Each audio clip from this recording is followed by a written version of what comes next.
राधे कृष्णा। कार्तिक महत्तम 10वां अध्याय। मायापति नारायण के चरणों में शीस नवाए। 10वां अध्याय। कार्तिक लिखूं नारायण राय।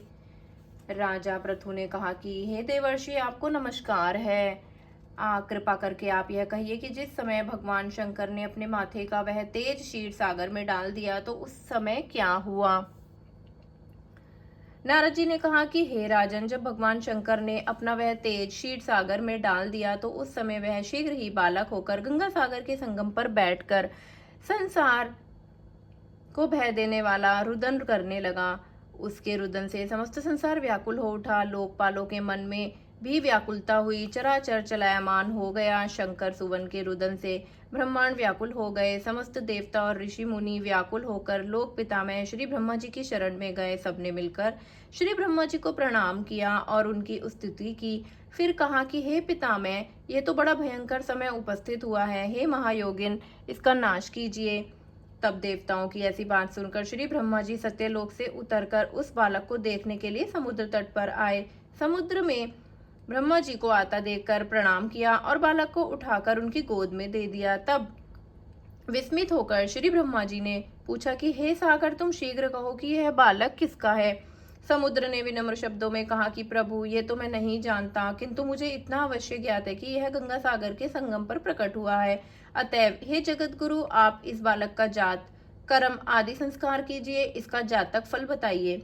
नारद जी कहते हैं कि इधर तो सागर ब्रह्मा जी के गले में हाथ डालकर बार बार उनका आकर्षण कर रहा था। फिर तो उसने ब्रह्मा जी का गला इतनी जोर से पकड़ा कि उससे उनसे पीड़ित हो ब्रह्मा जी के नेत्रों में आंसू टपकने लगे। किसी प्रकार से ब्रह्मा जी ने अपने दोनों हाथों को जोर लगाकर अपना गला छुड़ाया और सागर से कहा कि हे सागर, सुनो, मैं तुम्हारे पुत्र का जातक फल कहता हूँ। मेरे नेत्रों से जो यह जल निकला है, इस कारण इसका नाम जलंधर होगा। यह उत्पन्न होने के साथ ही तरुण हो गया है। इससे यह सब शास्त्रों का पराक्रमी, महापराक्रमी, महावीर, बलवान, महायोद्धा और रण दुर्मुद होगा। यह बालक सब दैत्यों का अधिपति और भगवान विष्णु को जीतने वाला होगा तथा यही कहीं भी हारेगा। एक भगवान शंकर को छोड़कर यह सबसे अवध्य होगा। जहां से उत्पन्न हुआ है फिर वहीं जाएगा। इसकी स्त्री बड़ी पतिव्रता, सौभाग्यशालिनी, सर्वांग सुंदरी और परम मनोहर, मिष्ट भाषणी तथा शीलवान होगी। नारद जी कहते हैं कि हे राजन, सागर से ऐसा कहकर ब्रह्मा जी ने शुक्राचार्य को बुलाकर उनके हाथों से बालक का राज्याभिषेक कराया और स्वयं अंतर ध्यान हो गए। फिर तो बालक को देखकर सागर बड़ा ही प्रसन्न हुआ और घर आकर उसने कितने ही उपाय से उसका पालन कर उसको पुष्ट किया। फिर कालनेमी नामक असुर को बुलाकर उसका वृंदा नाम की कन्या से सविधि विवाह करवा दिया। उस विवाह में बड़ा उत्सव हुआ। श्री शुक्राचार्य के प्रभाव से स्त्री सहित जलंधर दैत्यों पर राज्य करने लगा। राधे कृष्णा।